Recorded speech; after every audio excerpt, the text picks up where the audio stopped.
Hey guys, Pete back today, and today I am going to be ranking the 7 Activision releases that were part of the original 125 for the Intellivision system back in the day.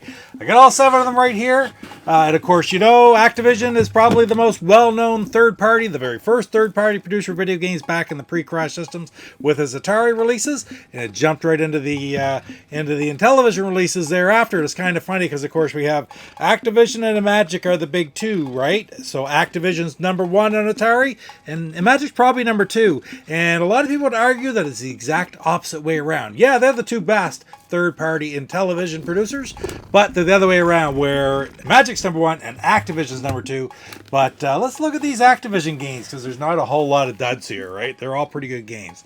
So let's start off with probably what I would say is the most famous Activision title ever released on the Atari 2600 or the Intellivision, frankly, and that's Pitfall by David Crane.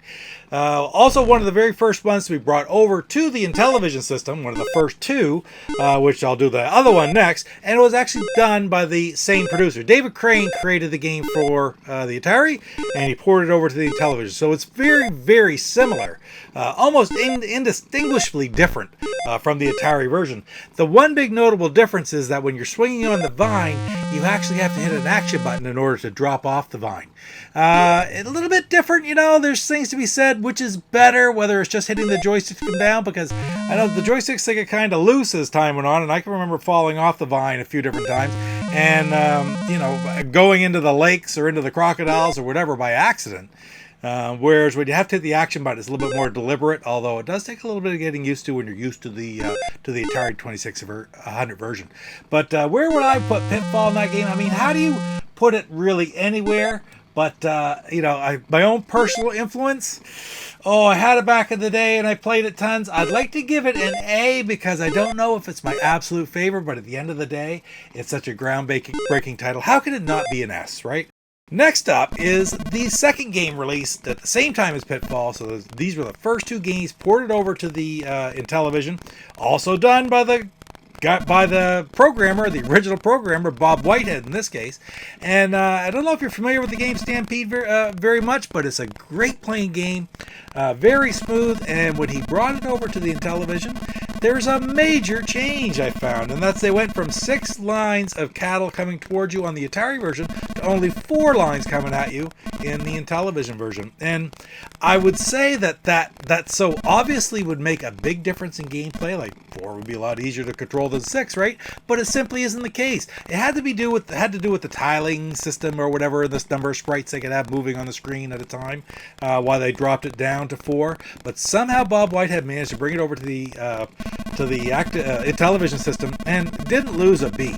It is really just as fun and just about as difficult as the version for the Atari 2600. So Atari 2600 game is the game I played most as a kid. This one later on, we didn't duplicate up the games back then. I didn't have Pitfall either, but I played this one quite a bit and actually did it on an episode of the 125, so check for that on my channel in the 125 section. It's the only Activision game that I've actually done a full episode of the 125 on.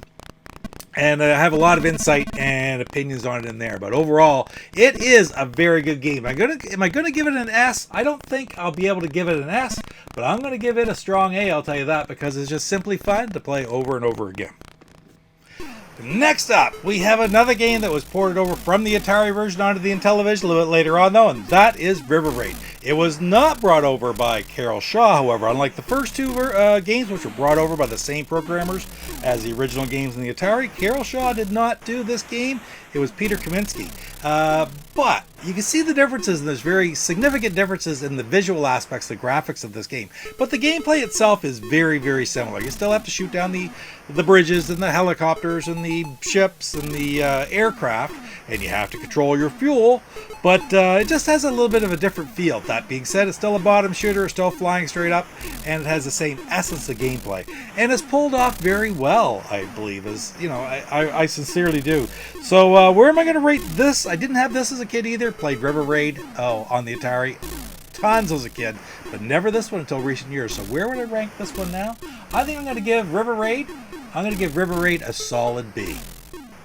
And next up, we have the last game that was also on the Atari 2600 ported over to the Intellivision, and that is David Rolf's Beam Rider. David Rolfe, Cheshire Engineering, of course, one of the original members of APH Technological Consulting, which created the Exec. He did Major League Baseball, he did checkers and Las Vegas poker and blackjack. Very, very familiar with the Intellivision system. I had never played this game until the last 2 or 3 years, and I'm very happy to have found it because it's a grid-like game where you scroll across the bottom and you can shoot out the enemies as they come towards you. You have to shoot out a certain number of enemies and then shoot a mothership that goes by at the top of the screen where you use your torpedoes, and there's other different types of enemies that come at you. It's a very interesting game, very interesting gameplay that you really should experience on either the Intellivision or the Atari 2600 system.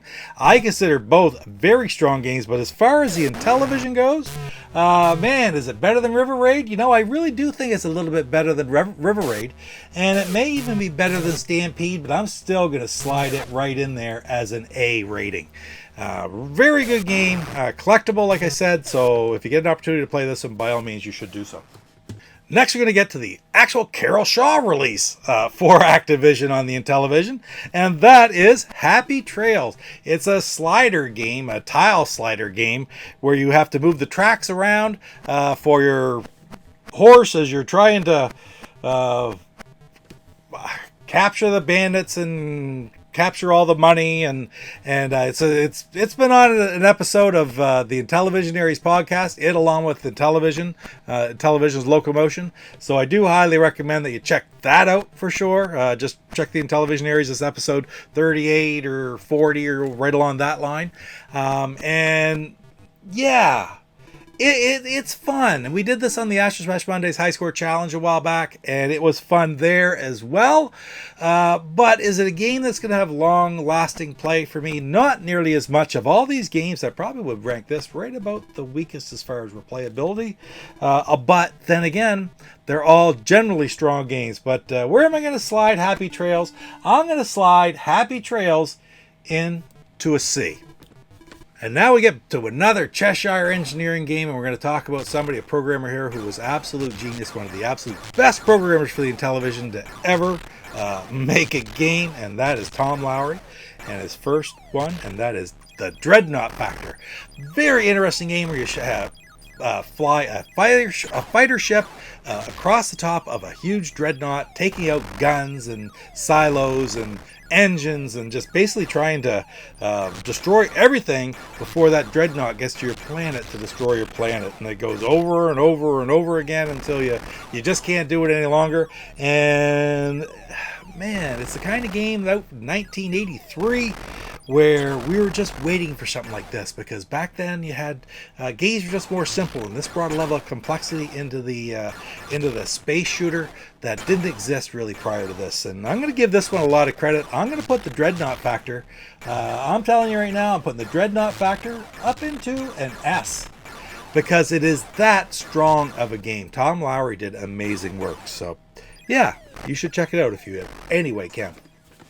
Last but not least, we're going back. Activision used Cheshire Engineering a lot, and Tom Lowry once again, and this was a technological mastermind, really, and that's the game Worm Whopper, because all of a sudden he made an Intellivision game which, using the Exec, was a notoriously slow 20 frames per second, and made it 60 frames per second by bypassing the Exec.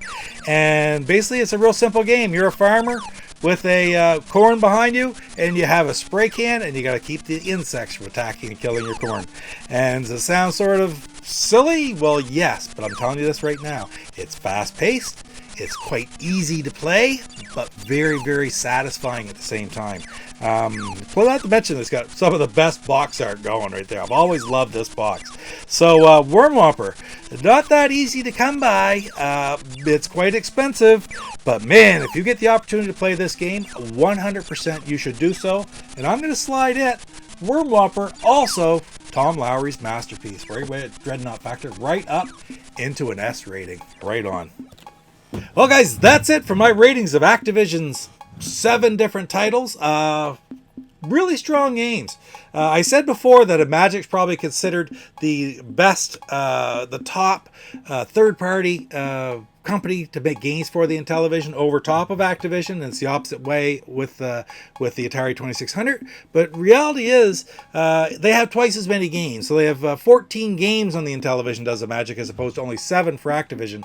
So as you look at this chart, there's not a dud in the bunch here for Activision. They're all very strong games. But anyway, guys, maybe next time I'll do that. But I will be back with more rankings of different subsets in the Intellivision series. We'll see you next time. Papa Pete, the old ass gamer. Papa Pete, the old ass gamer. If you haven't grown up by the age of... I'm Rick Reynolds of the Intellivision Aries podcast, and you're watching Papa Pete, the old guy gamer.